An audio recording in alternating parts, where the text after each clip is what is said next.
constitutional obligation to provide oversight to the executive, a constitutional obligation to ask questions, to make inquiries, a constitutional obligation to check and balance the authority of the executive. And so here we saw before our eyes a senator in their district, in their state, asking questions, and we see him being shoved out of a room, but it did not stop there. Shoved to the ground, shoved onto his belly, and have his arms pulled behind his back. This should outrage every United States senator. This should outrage every United States senator. I would like to yield the floor to my colleague. I thank the gentleman for yielding. Excuse me, I would like to question. I would yield to a question. Will the gentleman yield for a question? I will yield to a question while retaining the right to the floor. I thank the gentleman for yielding. I just watched footage of our colleague, my California colleague, Senator Alex Padilla, being forcibly removed from a briefing by the Secretary of Homeland Security's staff. He went there to observe and to ask questions, and I watched with horror on this video, seeing these agents grab my colleague, my fellow senator from California, grab him, push him out of the hearing as he was identifying himself as a U.S. senator, bring him into a hallway, bring him down to the ground, bring his arms behind his back. I saw this happen to my colleague, and I am shocked by how far we have descended in the first 140 days of this administration, where we have a president calling out the military over the objection of a governor to try to intimidate and interfere with law enforcement in California, calling out the Marines to try to inflame tensions in our city, and now this latest act when a U.S. senator goes to demand questions about the lawfulness or lawlessness of these actions, to see him tackled to the ground, brought to the ground. What is becoming of our democracy? Are there no limits to what this administration will do? Is there no line they will not cross? We see lawlessness after lawlessness. We see threats to judges of impeachment and of physical harm. We see arrests of members of Congress. And now this. All of us have lived as part of a generation since World War II that was used to seeing our freedoms ever expanding. We saw walls coming down. We saw new democracies being born. We came to think that somehow this was inevitable, like the laws of nature, that it was the moral arc of the universe always bending towards justice, only to see that it was not bending towards justice. And to see this now at home, to see in the United States of America the executive use force like this against a member of a co-equal branch of government. Colleagues on the other side of the aisle, no whisper of dissent yet. I hope that changes. I hope that changes. The founders separated the powers between the executive and the legislative and the judiciary because they wanted to set ambition against ambition, ambition of one institution against another to protect all of our freedom. But that requires that we go beyond our partisan affiliations. And when something is wrong, dead wrong, when something is a threat to our democracy, that we call it out regardless of party. And this is wrong. This is wrong. We ask, how do you lose a democracy? How does one lose a democracy? This is how you lose a democracy.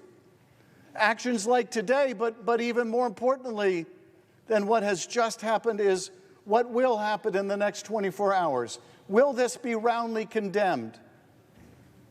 Will this be roundly condemned, or somehow will we just fall down some partisan line again and see another leap towards autocracy in this country.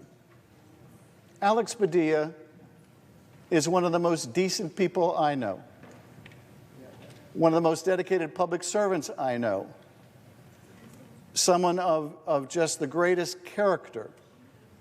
We all know him well in this institution. He embodies public service.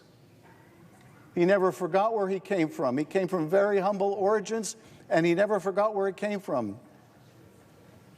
And the beauty of this country is you could come from a very humble origin and you could end up here.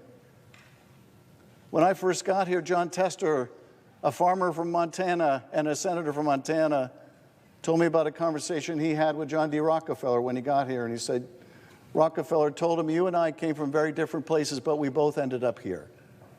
It's the beauty of America that Alex Padilla could end up here by dint of his brilliance and his integrity and his compassion. And all of that is at risk. All that is at risk right now if we let the abusive handling of this good man and so many other good men and women around the country, if we let this go without our firmest opposition, without our strongest pushback, without our strongest defense. You guys have some questions. I'm going to read a brief statement. I will not be taking questions, but allow me to read my statement. I'm here in Los Angeles today, and I was here in the federal building, in the conference room, awaiting a scheduled briefing from federal officials as part of my responsibility as a senator to provide oversight and accountability. While I was waiting for the briefing with General Guillot, I learned that Secretary Noem was having a press conference a couple of doors down the hall. Since the beginning of the year, but especially over the course of recent weeks, several of my colleagues, have been asking the Department of Homeland Security for more information and more answers on their increasingly extreme immigration enforcement actions. And we've gotten little to no information in response to our inquiries. And so I came to the press conference to hear what she had to say, to see if I could learn any new additional information. And at one point, I had a question.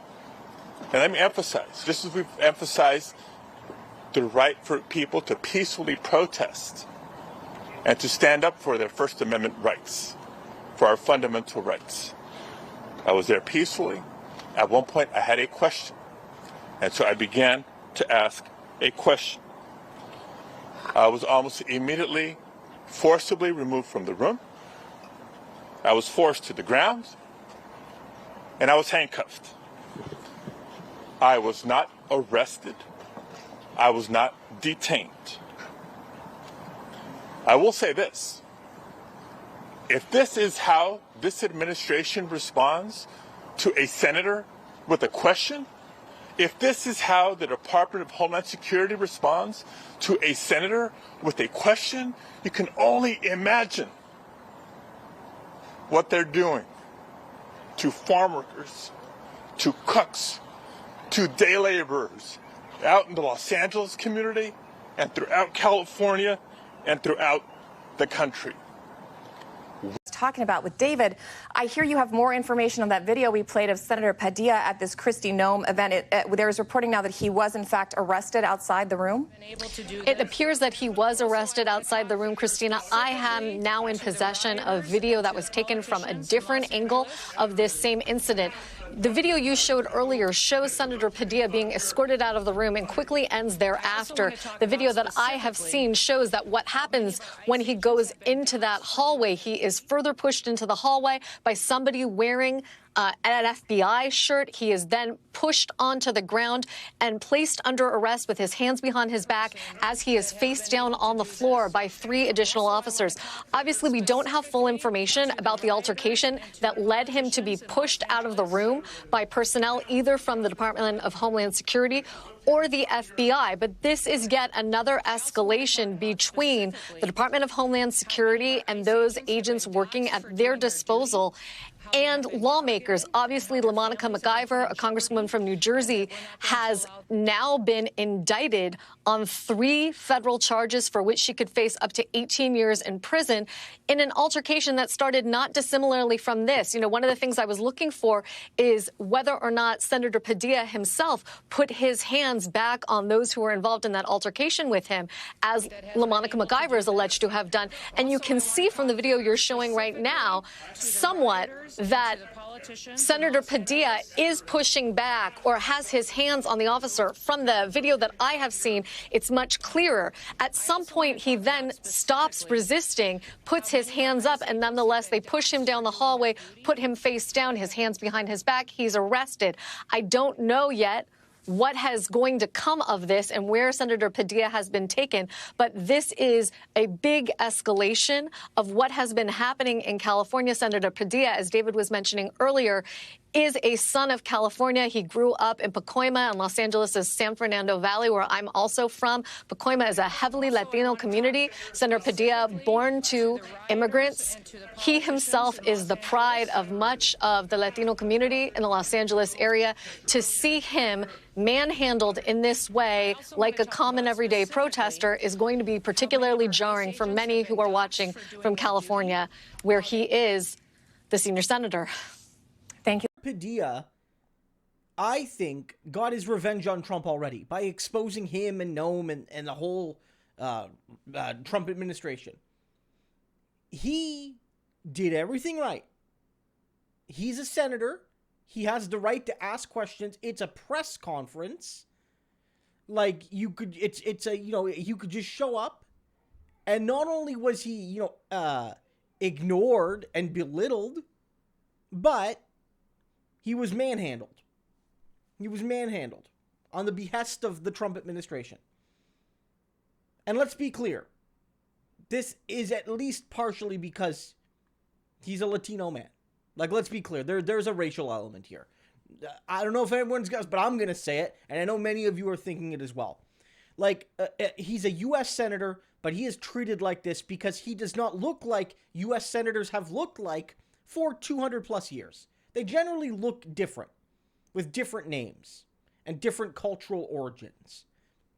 So from the Trump administration perspective, how dare this man who doesn't come from the right background, quote unquote, dare even question Kristi Noem, a person who has no expertise in what she's the secretary of. It's insanity.